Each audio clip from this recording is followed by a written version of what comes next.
ଏ ଜୁମ ରେ ନା ସବୁ ପ୍ରକାର ନଥିବା ନନସେନ୍ସ ଅପଡେଟ ସବୁ କରିଥାଉଛି, କିନ୍ତୁ ଏମିତି କିଛି ଆମେ କିଛି ଟାଇଟଲ ଲଗାଇବା ଏଠି ଟାଇପ କରିକି ଲଗାଇ ପାରିଲା ଭଳି କିଛି ଦେଲେ ହେଇଥାନ୍ତା, ନଥିବା ଏଆଇ ସେ ନଥିବା ଅପଡେଟ୍ସ ନଥିବା ନୂଆ ନୂଆ ସବୁ ଦେଇକି ନଷ୍ଟ କରୁଛି କି ଖାଲି ଗୋଟେ ଚିପି ବୋଲର ଆଉ ଗୋଟେ ବାହାରି ପଡୁଛି ଆଉ ଗୋଟେ ଆଗକୁ ଆସିଥାଉଛି ଏମିତିଟା ଜୁମ ଟା, ରାଇଟ।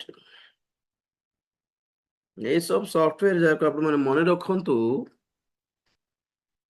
ଆତ୍ମିକ କାର୍ଯ୍ୟ ପାଇଁ ବହୁତ ବାଧାଜନକ ହେଉଛି, ଜାଣିପାରୁଛନ୍ତି କି ନାଇଁ କି ଆପଣ ମାନେ?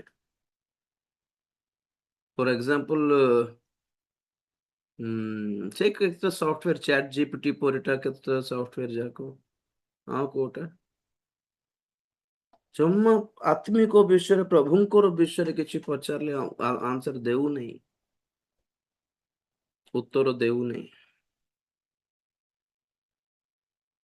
ସେଥିପାଇଁ ଆମ ପାଇଁ ଏତେ ସୁବିଧାଜନକ ନୁହେଁ, ତଥାପି ବ୍ୟବହାର କରୁଛୁ ଟିକେ ଜାଗ୍ରତରେ। ସବୁ ଶୈତାନ ଧରି ଦେଇଛି ସଫ୍ଟୱେର କୁ, ସଫ୍ଟୱେର ଫିଲ୍ଡ କୁ, ଏ କମ୍ପ୍ୟୁଟର କୁ, ଏସବୁ ସୋସିଆଲ ମିଡିଆକୁ, ସବୁ ପ୍ରକାରର କଣ କହିବେ ଶୈତାନ ଶକ୍ତି ପଶି ଯାଇଛି ସବୁ ସୋସିଆଲ ମିଡିଆ, ଇନଷ୍ଟାଗ୍ରାମ ହେଉ, ଫେସବୁକ୍ ହେଉ, ୟୁଟ୍ୟୁବ ହେଉ, ଯେମିତି ଜଗତ ପୁରା ନଷ୍ଟ ହେଇ ଭ୍ରଷ୍ଟ ହେଇକି କଳୁଷିତ ହେଇଗଲା, ସେମିତି ପୁରା କଳୁଷିତ ହେଇଯାଇଛି ଆଗ ଅପେକ୍ଷା। ଆଗେ ବି କଳୁଷିତ ଏକା, ଏବେ ଆଗ ଅପେକ୍ଷା ବହୁତ ମାନେ ବହୁତ ବାଧାର କାରଣ ହେଇଯାଇଛି। ସବୁ ଏଆଇ ହେଇଯାଇଛି, ନାଇଁ କି ଦେଖୁଛନ୍ତି କି ନାଇଁ କି ଏଆଇ ଗୀତ ଗୀତ ରଚନା ବି ଏଆଇ ଦ୍ଵାରା କରୁଛନ୍ତି, ମ୍ୟୁଜିକ ବି ଏଆଇ ଦ୍ଵାରା କରାହଉଛି। ଆପଣ କି ଗାଇବା ଦରକାର ବି ନାହିଁ, ଏଆଇ ଗୋଟେ ସ୍ୱର ଦେଇଦେବ ଆପଣଙ୍କର ଗୀତ ପାଇଁ, ମ୍ୟୁଜିକ ଗୋଟେ ଦେଇଦେବ, ଆପଣ କନସେପ୍ଟ ଦେଲେ ଗୀତ ରଚନା ବି କରିଦେବ, ଆପଣ ଗୋଟେ ପ୍ରେ ରିକ୍ୱେଷ୍ଟ ଦେଲେ ତାର ପ୍ରେୟର ଗୋଟେ ମଧ୍ୟ ଟାଇପ କରିକି ଦେଇଦେବ, ନହେଲେ ଭଏସ ବି ଦେଇଦେବ ପ୍ରେୟର ପାଇଁ, ଆପଣ ମେସେଜ ବି ମଧ୍ୟ ଏଆଇ ପ୍ରିପେୟାର କରିଦେଉଛି। ତ ଲୋକମାନେ କହିବା ଅପେକ୍ଷା ଅଳସୁଆ ଖ୍ରୀଷ୍ଟିଆନ ମାନେ ପୁରା ଏଆଇ ରେ ଡିପେଣ୍ଡ ହେଇଗଲେ। ଯାହା କାଲି ଆମେ କହୁଥିଲୁ ନାଇଁ କି ଆତ୍ମା ବିହୀନ people have become so spiritless, इतना स्पिरिटलेस हो गए कि ସେମାନଙ୍କର ପ୍ରାର୍ଥନାରେ ବି କିଛି ଦମ ବାହାରୁ ନାହିଁ।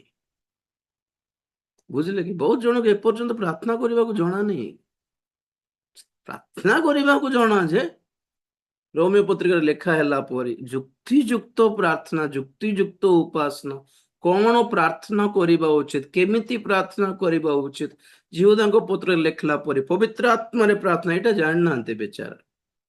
ଖ୍ରୀଷ୍ଟିଆନ ହେଇକି ପ୍ରାର୍ଥନା କରିବି ନ ଜାଣିବୁ କି ଯେ କହୁଛି effective, powerful, energetic, reasonable, spirit filled prayer ଶିଖିବାର ଅଛି ଆପଣ ମାନେ ବହୁତ ଜଣ,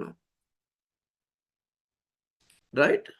ସେମିତି ଗୀତ ଯାକ ବି ସେମିତି ହେଇଗଲା, ମ୍ୟୁଜିକ ବି ସେ ଏଆଇ ଦେଇ ଦଉଛି, ତ କୋଉଠି ପବିତ୍ର ଆତ୍ମାଙ୍କର ଉପସ୍ଥିତି ଆସିବ କହନ୍ତୁ ତ? हर चीज फेक हो गया, ସବୁ ଫେକ୍ ହେଇଯାଉଛି। ପ୍ରଭୁଙ୍କ ଦୟାରେ ଚିହ୍ନି ଦେଇ ହଉଛି ବୋଲି ସମସ୍ତେ ଚିହ୍ନି ପାରିବେନି ଅବଶ୍ୟ, କୋଉ ଗୀତ ଏଆଇ କରିଛି, କୋଉ ଗୀତ ରିଏଲି ରଚନା କରୁଛନ୍ତି, କୋଉ ଗୀତ ଏଆଇ ଗାଉଛି, କୋଉ ଗୀତରେ ଏଆଇ ମ୍ୟୁଜିକ ବାଜିଛି, କୋଉ ପ୍ରାର୍ଥନା ଏଆଇ ବନେଇକି ଦେଇଥିବ, କୋଉ ପ୍ରଚାର ଏଆଇ ଆର୍ଟିଫିशियल इंटेलिजेंस ବନାଇଥିବ, ଜାଣି ହେଇଯାଉଛି।